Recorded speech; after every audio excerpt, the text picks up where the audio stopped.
Hello, everyone, and welcome back to another episode of English with Tuna. I am so glad you are here with me today because we are going to dive into a topic that touches every single one of us every single day: how to control your emotion. Have you ever found yourself overwhelmed with anger during an argument? Or frozen by fear before a big presentation? Or maybe deeply sad after receiving disappointing news? Emotions are powerful forces inside us. They color our thoughts, influence our actions, and shape our relationships. But if we don't learn how to manage them, they can easily take control and lead us into regret, conflict, or missed opportunities. Today, I want to explore with you how we can better understand and control our emotions, not by suppressing them, but by acknowledging, processing, and managing them in healthy, productive ways. So, grab a cup of tea, find a comfortable seat, and let's begin this important journey together. First, let's understand what emotions are. Emotions are complex reactions that involve our mind, body, and environment. They are triggered by our interpretation of events, not the events themselves. For example, two people may face the same situation but feel very different emotions because they interpret the situation differently. One person might see a job interview as an exciting opportunity. Another might see it as a terrifying challenge. Understanding that our emotions are based on our perception gives us an important clue. If we can change how we think about a situation, we can change how we feel about it. This is the foundation of emotional control. Now, let's talk about why controlling emotions matters. Uncontrolled emotions can lead to poor decision-making, damaged relationships, stress, and even physical health problems. On the other hand, emotional control allows us to respond to challenges with calm, think more clearly under pressure, and maintain positive relationships. It makes us more resilient, adaptable, and successful. But emotional control does not mean ignoring or suppressing emotions. Suppressing emotions can be harmful and lead to emotional explosions later on. Instead, emotional control means recognizing our emotions, understanding where they come from, and choosing how to respond to them. So, how can we do that? Let me walk you through several practical strategies you can apply starting today. 1. Self-awareness. Recognize your emotions. The first step to controlling your emotions is to be aware of them. Often, we react emotionally without even realizing what we are feeling.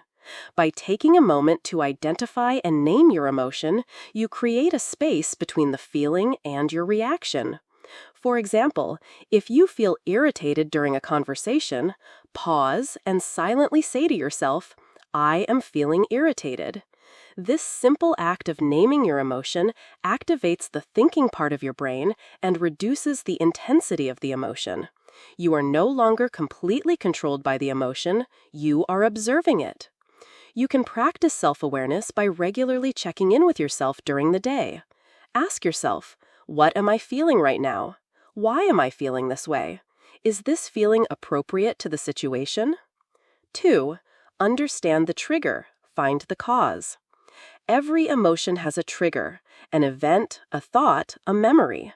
Understanding what triggered your emotion helps you to address the real issue, not just the surface reaction. For example, if you feel jealous when a coworker is praised, the real issue might not be the praise itself, but your own insecurity about your performance. Once you understand the trigger, you can work on the underlying issue rather than being consumed by jealousy. 4. Reframe your thoughts. Change your perspective. As we discussed earlier, emotions are driven by how we interpret situations. Reframing is a powerful tool that helps you change your perspective and, as a result, your emotional response. Let's say you failed a test. Instead of thinking, "I am a failure," you can reframe the situation as, "This is a learning opportunity. I know where I need to improve." Reframing takes practice, but over time, it can dramatically reduce negative emotions and help you maintain a more positive, constructive outlook. 4. Pause before reacting. Create space. One of the most effective ways to control emotions is to pause before responding. When you feel a strong emotion rising, take a deep breath. Count to 5. Give yourself a moment to cool down and think. This small pause allows you to shift from reacting emotionally to responding thoughtfully. It helps you avoid saying or doing things you might regret later. 5. Practice mindfulness. Stay present. Mindfulness is the practice of staying fully present in the moment, without judgment. When you are mindful, you observe your emotions without being overwhelmed by them. You accept that you are feeling angry, sad, or anxious, but you do not let the emotion control your actions. Mindfulness techniques like deep breathing, meditation, or simply focusing on your senses can help you stay grounded. For example, when you feel anxious, you can focus on your breathing. Slowly inhale for 4 counts, hold for 4 counts, exhale for 4 counts. This calms your nervous system and reduces emotional intensity. 6. Develop emotional vocabulary. Express yourself accurately. Often, we use simple words like angry or sad, but emotions are more nuanced than that. By expanding your emotional vocabulary, you can better understand and express what you are truly feeling. For example, instead of just saying, "I feel bad," you might say, "I feel frustrated because my expectations were not met." The more precisely you can name your emotion, the easier it is to address it constructively. 7. Build emotional resilience. Strengthen your emotional muscles. Emotional resilience is the ability to recover from emotional setbacks. It is like building a muscle. The more you practice, the stronger you become.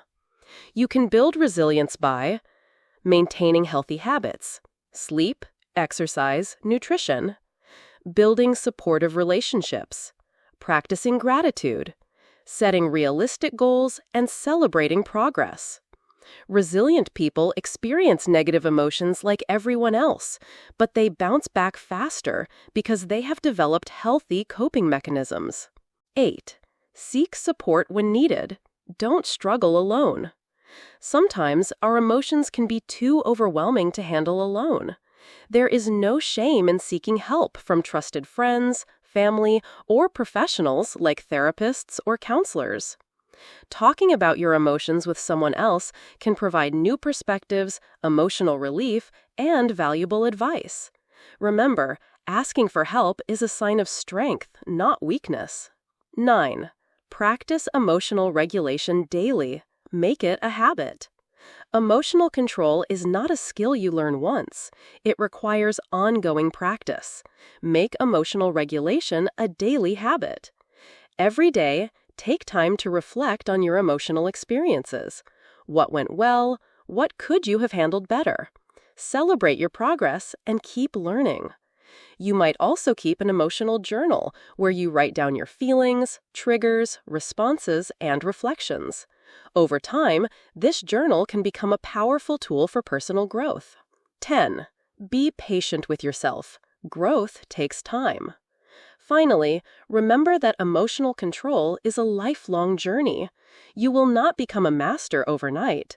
There will be setbacks, mistakes, and difficult days. Be kind to yourself. Recognize your efforts, learn from your experiences, and keep moving forward. Self-compassion is an essential part of emotional control. When you forgive yourself for mistakes, you free your mind to focus on improvement rather than guilt or shame. Conclusion. Controlling your emotions does not mean becoming emotionless. It means becoming emotionally intelligent, aware of your emotions, understanding their causes, and choosing your responses thoughtfully. When you control your emotions, you gain freedom. Freedom to respond instead of react. Freedom to build better relationships. Freedom to live a more peaceful and fulfilling life. So, as you go through your day, remember to pause, reflect, and choose your responses wisely. Your emotions are a part of you, but they don't have to control you. Thank you so much for joining me today on English with Tuna. If you found this podcast helpful, please consider subscribing to the channel, give it a like, and share it with your friends. Your support helps me create more valuable content for you. Until next time, stay calm, stay strong, and take care of yourself. Goodbye.